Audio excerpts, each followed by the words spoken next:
안녕하세요. 책 소개하는 시간 사회자 손아영입니다. 책에 대해 같이 이야기할 김연아, 박진입니다. 예! 카톡! 이번에 다룰 책은 히가시노 게이고의 가면산장 살인사건입니다.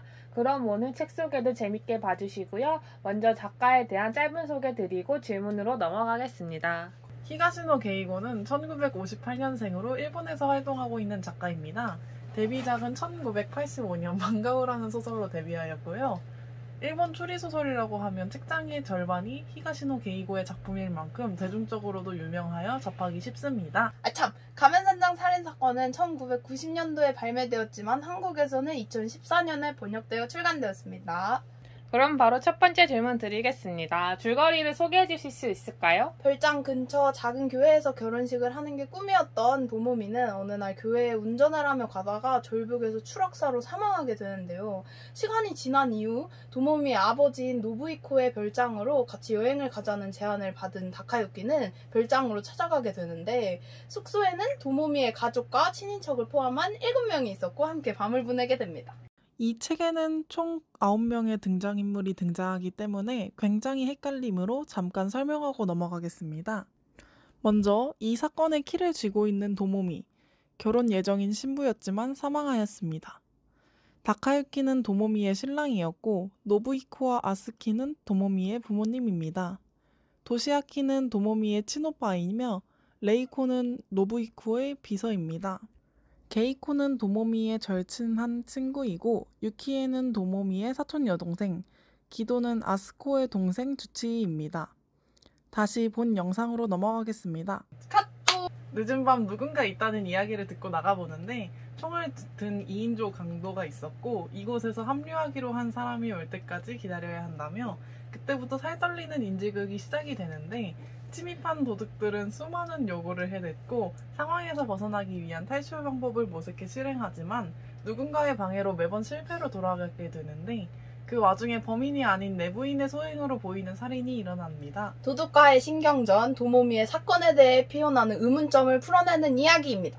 이 책을 5글자로 표현한다면 어떻게 표현할 수 있을까요? 뒤통수 뚫림. 이유는 반전에 반전을 거듭하는 내용이었기 때문입니다. 사실 절반은 예상한 거라 하면서 봤는데 마지막은 진짜 상상도 못했던 거라 좀 벙쪘던. 저는 반전의 반전. 아마 이유는 앞서 설명해준 것과 비슷할 것이라고 생각하는데 정말 상상 이상, 그 상상 이상의 반전이 나올 것이라고 말씀드리고 싶어요. 책을 소개하고 싶은 이유가 무엇일까요? 개인적으로 히가시노 작가의 책을 읽었을 때 추천하고 싶은 책에 들어갑니다. 사실 조금 이해가 안 가는 부분이 있었음에도 불구하고 재미있었기 때문이고 마지막 반전이 엄청났습니다. 그냥 말 그대로 엄청났습니다. 딱히 잔인한 표현도 없어서 추리소설을 처음 접하는 사람들에게 특히나 좋을 것 같습니다. 저는 추리소설을 읽으면 결말이 예상이 가는 경우가 많은데 그러한 경우에도 쉽게 상상할 수 없는 반전들이 존재하고 특히나 많은 추리소설을 읽지 않은 상태라면 더욱더 많은 충격을 받을 수 있기 때문에 더 늦기 전 최대한 빨리 지금 한 번쯤 읽어보셨으면 좋겠습니다. 카톡! 책을 읽으시면서 기억에 남는 문장 있으실까요? 도모미는 그날 약을 먹지 않았어. 그 점 하나는 확실해. 이 대사 후부터 사건이 급진전되는 느낌을 받았기 때문입니다. 결말을 전부 읽고 나니까 소름이 끼치는 부분이기도 했어요. 인간의 추악함이 어디까지인지 볼 수 있었던 것 같아요. 여기 왔을 때는 분명히 있었던 현관문 위의 가면도 이미 사라지고 없었다. 이 한 문장은 많은 해석이 가능하기에 이 책에서 가장 중요하고 많은 의미를 함축해둔 문장이 아닐까 싶어서 제가 이 책을 16살쯤에 읽었는데도 불구하고 지금까지 기억에 남아있습니다.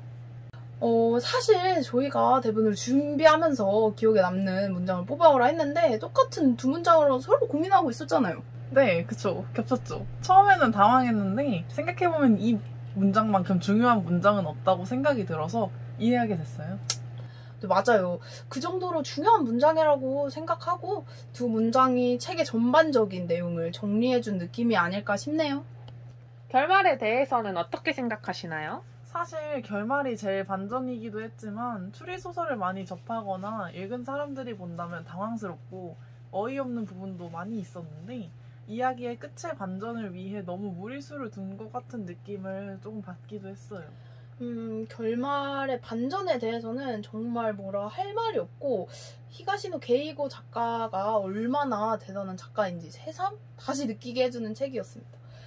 마지막에 반전을 말씀드리면 이 책에 대한 궁금증이 사라지고 약간 보고 싶은 마음이 사라지기 때문에 말씀을 드릴 수 없는 게 너무 아쉽지만 꼭 읽어보셨으면 좋겠네요. 추리소설을 많이 접하시지 않은 분께는 추천드리지만 추리소설을 많이 알고 있고 트랙에 대해 이해도가 높은 분들은 아쉽다고 느낄 수 있습니다. 그렇다면 여기서 영상 마치도록 하겠고요. 영상 재밌게 보셨다면 좋아요, 댓글, 구독, 알림 설정 부탁드려요. 시작. 안녕하세요. 책을 소개하는 시간 진짜